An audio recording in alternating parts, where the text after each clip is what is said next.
સાહિત્ય જો એનો શબ્દાર્થ કરો તો લોકોનું હિત જેમાં સમાણું હોય એ સાહિત્યને લોક સાહિત્ય કહેવાય. જે દુહામાં, જે ગીતમાં, જે છંદમાં લોકોનું હિત પડ્યું હોય, એમાં એનું કલ્યાણ હોય, એમાં આનું સારું થવાનું હોય, એવા સાહિત્યને લોક સાહિત્ય કહેવાય. અને ઝવેરચંદ મેઘાણીને કોઈ પ્રશ્ન કરેલો કે લોક સાહિત્ય એટલે શું, તો કે અભણ બોલે ને ભણેલા સાંભળે એનું નામ લોક સાહિત્ય. તો ઈથી આગળ વાત ખરી, તો કે ગામડું બોલે ને નગર સાંભળે એનું નામ લોક સાહિત્ય. તો ઈથી આગળ વાત ખરી. ત્રણ વાતમાં તો પૂરું થઈ જાય ને. ત્રિગુણી માયા છે, સમજી ગયા? સવાર, બપોર ને સાંજ, ચાલો, ઉનાળો, ચોમાહું, અને કોઈ પણ વસ્તુ વેચ્યું એટલે 1, 2, 3 એટલે પૂરું થઈ ગયું. એમ ત્રીજી વાત જે મેઘાણીભાઈ કરી ઈ કરી કે ગામડાનું ભોળ પણ બોલે અને બુદ્ધિ સાંભળે એનું નામ લોક સાહિત્ય છે. ગામડાની સરળતા બોલે અને બુદ્ધિને ગુમરે નાખી દે. ગામડાના એક બાપાએ મને કીધું તું, મને કે ભીખુદાનભાઈ, શિવાજી છે લડીને મરી ગયા ને આપણે શિવાજી બીડી પીને મરી ગયા. હા, મરી તો બેય ગયા, પણ એક દેશને ખાતર ખપી ગયા અને બીજા બીડીની ખાતર ખપી ગયા. એમ લોક સાહિત્ય છે, લોકોનું હિત જેમાં સમાણું છે એવું લોક સાહિત્ય. ગામડે ગામડે મેઘાણીભાઈને લોક સાહિત્યનો હમણાં આપ વિચાર કરો તો આ મણિધર મા વડવાડી મોગલમાના સાનિધ્યમાં આપણે આ યાદ કરીએ કે રાષ્ટ્ર સાહિત્ય ઝવેરચંદ મેઘાણીની 125 વર્ષ થયા એને જન્મ જયંતિ ઉજવાય છે. આખું રાજ્ય ઉજવે છે સાહેબ. 15મી ઓગસ્ટે ગુજરાત ગાંધીનગરમાં કાર્યક્રમ હતો. તો એનું કારણ કે સાહિત્યને માટે માણસે વેખ લીધેલો. એમાં ચારણો પાસે જઈ બેહીને, એમાં જો મારા ઘરની વાત કરું, મારી પોતાની વાત કરું તો મારા સસરા મેકણભાઈ લીલા એની અટક, એના પિતાશ્રી ગગુભાઈ લીલા એની પાસે મેઘાણીભાઈ આવે ને પૂછે ગગુ બાપુ સૂતા છે કે બેઠા છે, તો કે સૂતા છે. તો પગથિયે બેહતા કે જાગે એટલે મને બોલાવજો સાહેબ.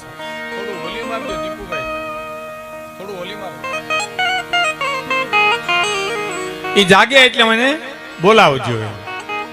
ઈ જાગે એટલે મેઘાણીભાઈ ને બોલાવે એટલે ગગુભાઈ એમ કે અહીં અમારે ભગત એક ભજન બહુ સાંભળજો, બહુ ઝીણવટથી સાંભળશો તો મજા આવશે. ઘોર કરવાની તમને છૂટ, પણ દેવરાજભાઈ બોલે ગાય ત્યારે. હું તો વાતુનો માણસ છું સાહેબ, એટલે વાત તો હું નાનામાં નાની હોય. એક જણાને એટલું કીધું, તમે સમજદાર છો? તો હા કે તો તમે દુખી ઈશ્યો, સમજ્યા એટલે મર્યા. એમ વાત તો હાવ નાની હોય. બીજ કે જબુ કે મોતી પ્રોવી લે તો પ્રોવી લે, એવી વાત છે. ઘોર તમે કરવાના છો, અને હું ગાતો હું ત્યારે કરો તો મને કોઈ વાંધો નથી, પણ દેવરાજભાઈ એના માટે માહિર માણસ છે, લોક ગાયક છે, લોક ભજનીક છે, એટલે એ વધારે રૂડું લાગશે. તો કાંઈ અમારા આપણા ગામમાં જો એની ધગસ છે સાહિત્યને માટે, આજે ઝવેરચંદ મેઘાણી થાય શું કામે? એના પાયામાં એની ધગસ છે અને બીજા ચારણોનું સમર્પણ છે સાહેબ. ગઢવી સમાજનું એને બોલાયું સાહિત્ય આપ્યું છે, અને એ માણસે એમ કીધું છે કે આ મને ફલાણા ગામમાંથી મળ્યું છે. તો એની ધગસ કેવી છે સાંભળજો તમે. ઝીણી વાત છે એકદમ. ગગુ બાપુ એમ કીધું કે અહીંયા ભગત ભજન બહુ સારા ગાય. તો મેઘાણીભાઈ કે હાલો ને એના ભજન સાંભળવા જાય. તો કે એમ કાંઈ ગાય એવા નથી હો, અભિમાની છે. તો અભિમાની કેવા છે એ તો જોવા દ્યો બાપુ, એ સાહિત્યનો એક ભાગ છે. અભિમાની કેવા છે એ તો જોવા દ્યો. એટલે ગગુ બાપુ શું કીધું કે તમારું અપમાન કરી નાખે તો કે કેવું અપમાન કરે છે ને કેવું સહન કરી શકું છું, એ લોક સાહિત્યનો એક ભાગ છે. એટલે કવિ એમ કીધું છે કે હેમાળે ન જાવું હયું, હેમાળો હરિના ભજન, હેમાળે ન જાવું, હેમાળે ન જાવું હયું, હેમાળો બનાવું, હરિના ભજનને માટે હેમાળે ન જાવું.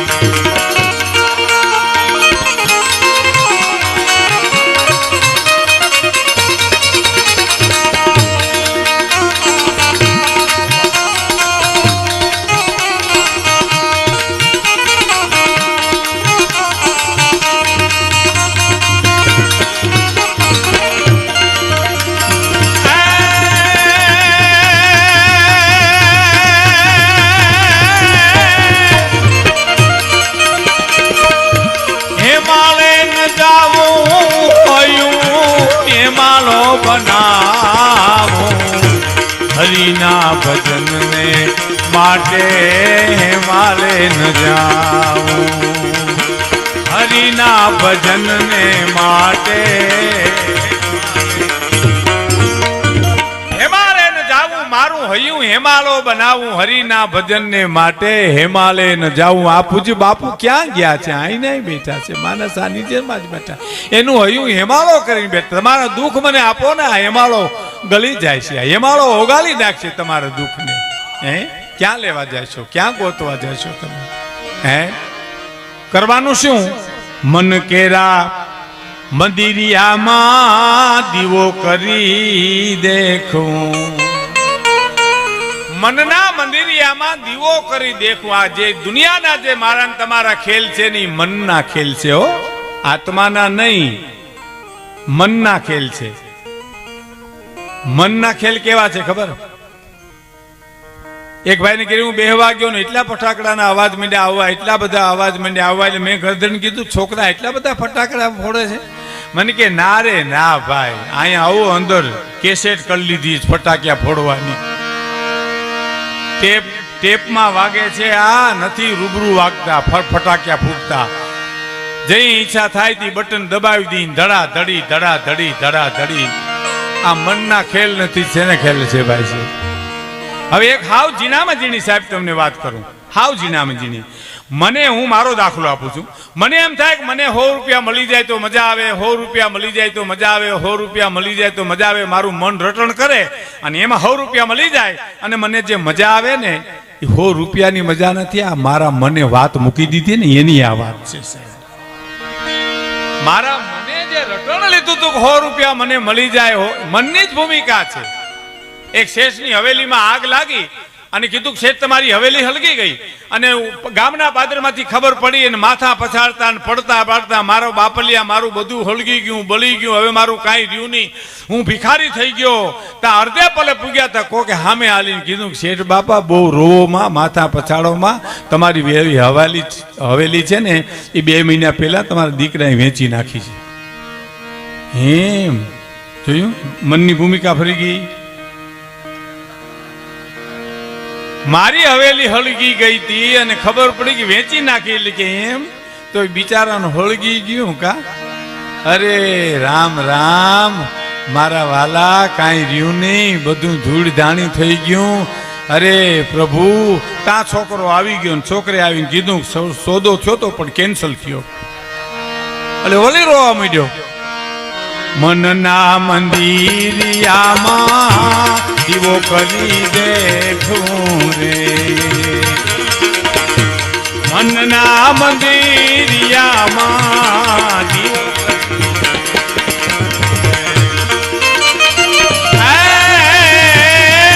ભક્તિની આંખે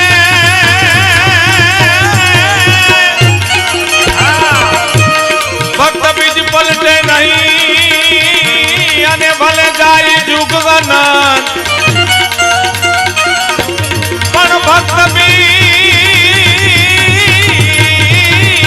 દે, ભક્ત બીજ પલટે નહીં અને ભલે જાય જુગવન. ઈ તો ઊંચ નીચ ઘર અવતરે, ઈ તો આખીર સંત ના સંત.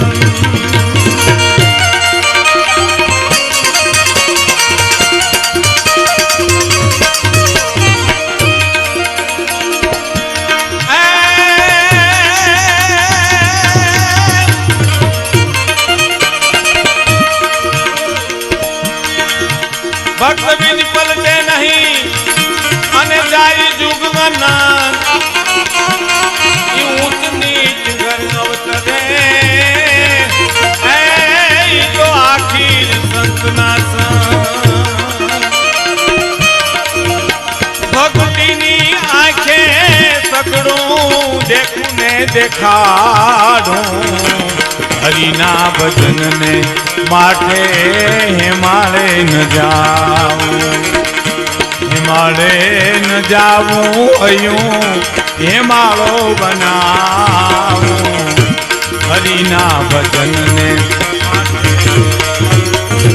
હિમાળો બનાવવું. એનું કારણ શું? હયું મારો હેમાળો બનાવવું એટલે અહીંયા કરુણા રાખવું, અહીંયા દયા રાખવું, અહીંયા ધર્મ રાખવું, અહીંયા નીતિ રાખવું, અહીંયા કોકના દુઃખ લેવાની તૈયારી રાખવું, એને હયું હેમાળો કહેવાય સાહેબ. એને ક્યાંય જવાની જરૂર નથી. અને ત્યાં ગંગાજી ગયા છે એ ત્યાંથી કે અમારે આ સોનલમાં ને ભાઈ એક માણસે કીધેલું, થોડું ઓલી દીપુભાઈ આપી દેજો પાછું તરત બંધ થઈ જાય. સોનલમાં ને એક માણસે કીધું કે માં આ વખતે તમે ગંગાજી જાઓ ને તે મને લઈ જાયજો. તો કે ભલે ભાઈ તમને લઈ જાયજો. તમારું નામ હું? તો કે ભૂરો મારું નામ છે. તો કે આવજે તો તારે ભૂરા આવજે. અને માં ને ગંગાજી જવાનું થયું અને ભૂરાને લઈ ગયા. અને ભૂરો ગંગાજી પહેલી વાર ગયો અને ઈ હરદ્વાર ઋષિકેશની ટાઈટ પણ મરે તો ભૂરો જ મરે સાહેબ. એવી ટાઈટ. અને એમાંય નાવાનું કે માં ઈ કે બીક હતી કે માં મને નાવાનું કહેતો તો હું મરી જઈશ. પણ માં કાંઈ બોલ્યા નહીં સોનબાઈ માં. પણ લાકડી હાથમાં હતી ને એ લાકડી હાથમાં લઈને ભૂરો માને કે સોનબાઈ માને કે માં લાકડી આમ ગંગાજીમાં બોલીને કે નાવું તો એટલી વાર લાગે પણ નથી નાવું. હે નથી નાવું. લ્યો શું કરો તમે એનું?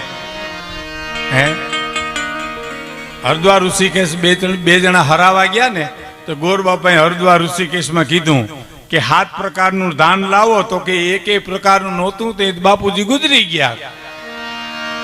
અને હવે 7 પ્રકારના દાન તમને ક્યાંથી લાવી દેવા? કે તો તમે ટકો કરાવો. તો કે ટકો મારા બાપાએ પોણા ગામના ટકા કર્યા. હવે એક અમે ન કરીએ તો ન હાલે. તમારે શું વાંધો છે?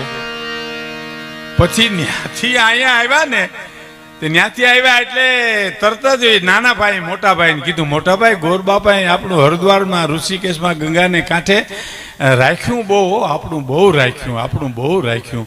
નાના ભાઈ મોટા ભાઈને કીધું કે આપણે ગોરનું બહુ રાખ્યું. તો કે આપણે શું રાખ્યું ભાઈ? તો કે 2 લોટીયું રાખી ત્રાંબાની, 3 જોટા ધોતિયાના રાખ્યા, તરભાણું ની રાખ્યું. ઉપાડી આવ્યા ન્યાથી આઈ સાહેબ. હે શું કરો તમે? મનના મંદિરિયામાં દીવો કરી દેખું અને ભક્તિની આંખે સગડું દેખું ને દેખાડું. અહીંયા કરુણા છે, જે છે અહીંયા છે સાહેબ. કોઈ માણસને ખરાબ કહેતા પહેલા આંગળી ચીંધો તા તો 3 આંગળીઓ આપણી ઉપર આવે છે કે એના કરતા તું 3 ગણો ખરાબ છો કે જે તું એને ખરાબ કહેવા નીકળ્યો છો. તો મનના મંદિરિયામાં દીવો કરી દેખું. મનના મંદિરિયામાં દીવો ભક્તિનો, શ્રદ્ધાનો. પૂજ્ય બાપુને શ્રદ્ધા કેવી છે? હે જેમ દેવરાજભાઈ કીધું એમ કોઈ પણ દર્દી આવે તો તારું દર્દ મને આપી દે. આજ બાપુ કહેતા હતા કે ભીખુદાનભાઈ મને દુઃખ જ જોઈએ, મારે બીજું કાંઈ જોતું જ નથી, હું સુખમાં જીવી શકું જ નહીં. બહુ મોટી વાત. આ કાંઈ ચમત્કારની વાત નથી, આ કોઈને છેતરવાની વાત નથી, આ તો જગ જાહેર વાત છે સાહેબ. હે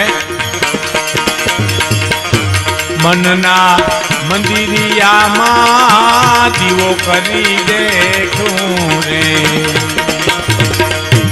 મનના મંદિરિયામાં દીવો કરી દેખું રે.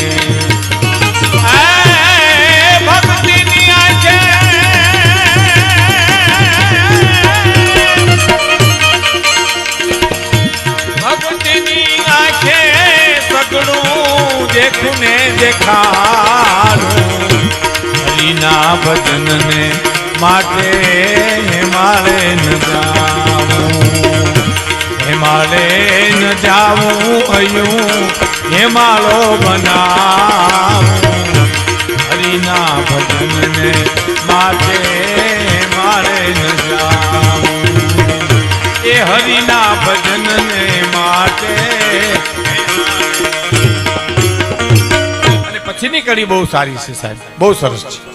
મુક્તિની જુગતી મારા ગુરુએ બતાવી. એ જ મુક્તિની જુગતી મારા સતગુરુએ બતાવી. મારા સદગુરુ મને મુક્તિની જુગતી બતાવી. શું? અહીંથી સીધે હાલ્યા જાઓ એટલે બચાવ આવશે, આમ સીધા હાલ્યા જાઓ એટલે કબરાવ માનો મઠ આવશે, અહીંથી સીધા વયા જાઓ એટલે તમારે ભૂજ આવશે. જાવું આપણે જોયું, ગુરુ રસ્તો બતાવી દે. આપણે વાંધો ગુરુ એને શું પડે, બધું ગુરુ કરી દઈએ એમ. અમે ન કરીએ કઈ, ગુરુ કરી દે. ગુરુ ત્યાં પૂગી આવે, ગુરુ અમારી માટે લઈ આવે, બધું ત્યાં ન હાલે સાહેબ. ગુરુ તો માત્ર રસ્તો બતાવે. જે કૃષ્ણ મૂર્તિ બહુ ફિલોસોફર મોટા, વિશ્વના મોટા ફિલોસોફર, એને એક યુવાને જઈને પ્રશ્ન કર્યો કે મારે મુક્તિ મેળવવી છે, કોઈ રસ્તો બતાવશો? તો જે કૃષ્ણ મૂર્તિ જુવાનને શું કીધું ખબર? તમને કોણે બાંધ્યા છે એ પહેલા જાણી લ્યો, પછી હું રસ્તો બતાવું. હવે મને તમને કોણે બાંધ્યા છે? કોઈ બાંધ્યા કે આપણે મેળે બંધાણા છે? આપણી મેળે મનની જાળું કરી છે ને, આપણે મેળે જ બાંધતા બંધાણા છે, કોઈ બાંધે નહીં. આપણે થાંભલાને આમ બથમાં લઈ, ઘરના વચ્ચે થાંભલો હોય ને આમ આકડિયા પીડી કઈ હવે મને કાઢો, હવે મને કાઢો, હવે મને કાઢો, એ તો તું આકડિયા છોડતો જ નીકળે, બાકી કોઈ કાઢી ન શકે તને. તો મુગતિની જુગતી મારા ગુરુએ બતાવી રે, મુગતિની જુગતી મારા ગુરુએ બતાવી રે. સમજીને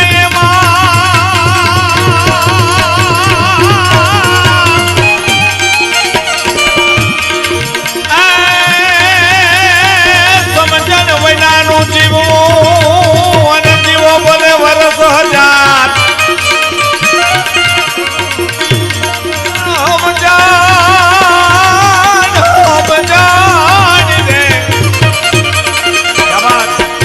સમજણ વિનાનું જીવવું અને ભલે જીવો વરસ હજાર, પણ સમજીને જીવો બે ઘડી, એ તો હમ જોઈ બેડો પાર.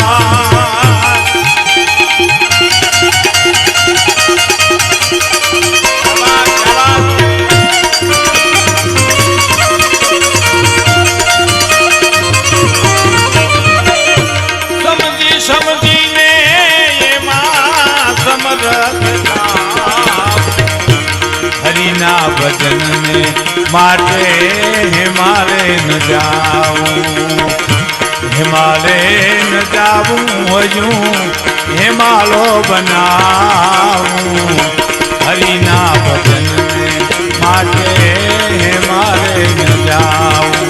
આ ભજનાનંદી બાલુભાઈ હે અમારું ચારણોનું ગૌરવ છે. સમાજના કામ તો કરે, પણ અમારા કામની તો એને ચિંતા કરે હો સાહેબ. બીજાને માટે તો અરજી રહેતો જાય મારા, પણ અમારા માટે તો આંસુ પાડે. આવો ભીનો માણસ છે નહીં કહેવાય. સમજીને એમાં સમર્થ થવું, હરિના ભજનને માટે હિમાલય ન જાવું, હિમાલય ન જાવું હયું હિમાલો બનાવું.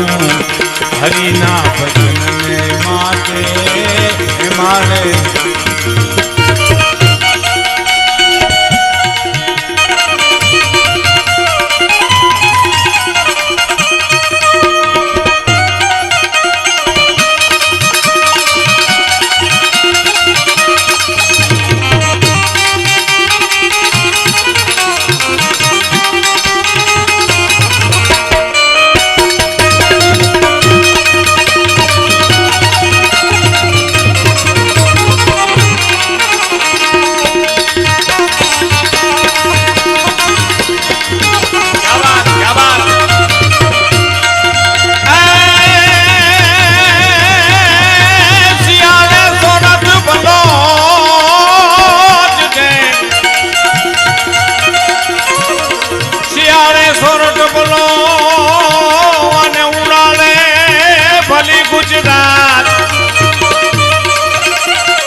પણ વરસાદમાં ઓલો વાગડ ભલો સાજો કચડો બારે માં.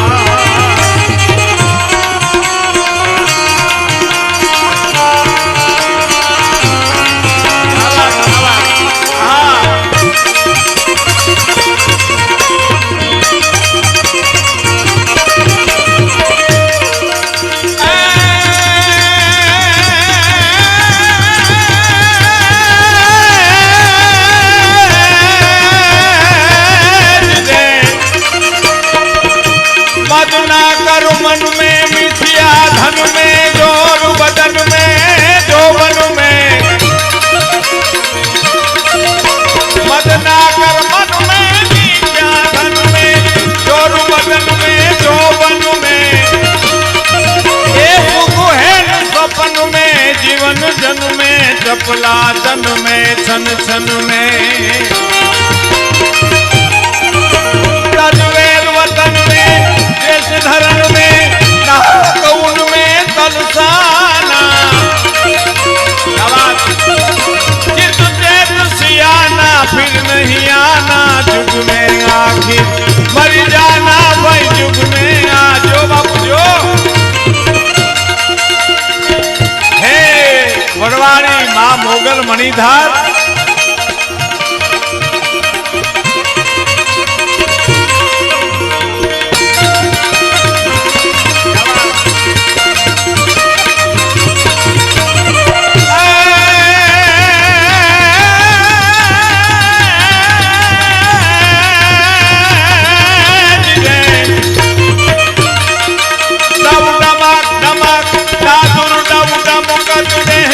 मोर मलार गिरा डब डमक डमक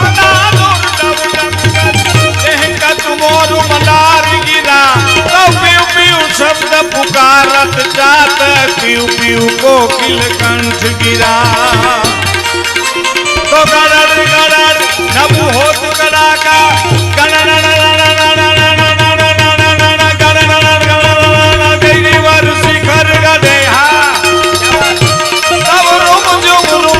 बरसत बरसा गरर गरर गन घोर गजे जी गरर गरर गन घोर गजे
समरथ थामो हरिना भजन ने माटे हिमालय न जाऊं अयूं हिमालो बनाऊं हरिना भजन ने माटे हिमालय न जाऊं हरिना भजन ने माटे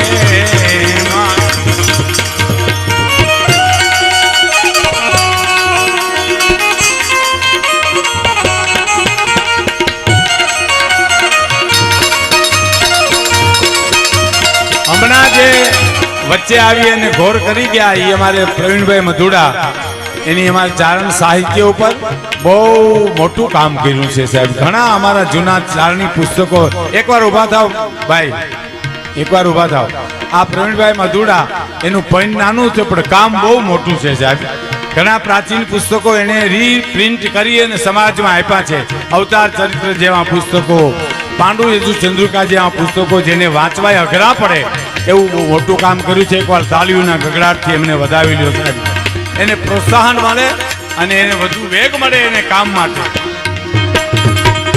સમજી સમજીને એમાં સમરથ થાવું હરિના ભજનને માટે હિમાલય ન જાઉં હિમાલય ન જાવું અયું હિમાલો બનાવું હરિના ભજનને માટે હિમાલય ન જાઉં એ હરિના ભજન સમજી સમજીને એમાં સમરથ થાવું એમાં ઉતાવળ આધ્યાત્મિક જગતમાં ઉતાવળ નો હાલે